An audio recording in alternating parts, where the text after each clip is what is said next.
Wednesday isn't facing a new monster in Season 3.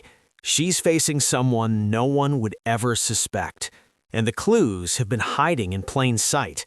Everyone assumed the danger at Nevermore was obvious, but what if the real villain was never meant to look dangerous?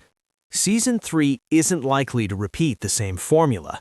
We've already seen creatures, we've already seen outside threats. The next step has to be darker, more personal, more psychological, because the most terrifying enemy is the one who feels safe. Think about how the story has evolved. Season 1 was about discovery, Season 2 was about survival, Season 3 could be about control. And control doesn't come from monsters, it comes from power. Now here's where the theory gets interesting.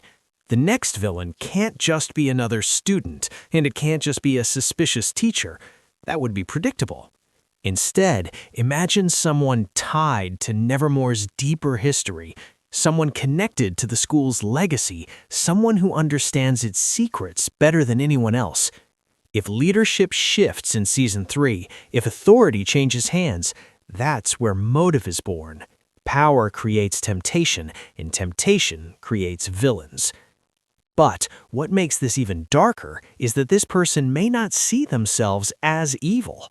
They might believe Wednesday is the real threat, and that's what makes psychological conflict so powerful.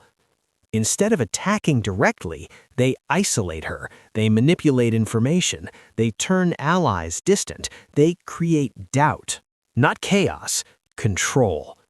A villain like this doesn't roar, they whisper, they wait, they plan.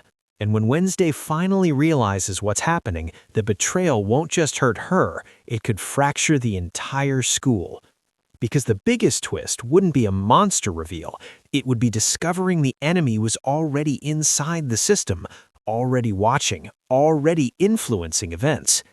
And if Season 3 truly shifts toward internal corruption, then the real war won't just be physical, it will be strategic, calculated, personal.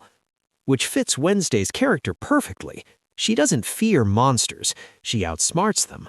But what happens when she's outmaneuvered? That's the direction Season 3 could take.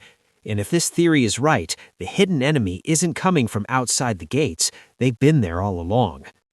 Now, if you want to see how Wednesday's return may have already hinted at this shift, watch our previous breakdown next, because the clues might be more obvious than they seem.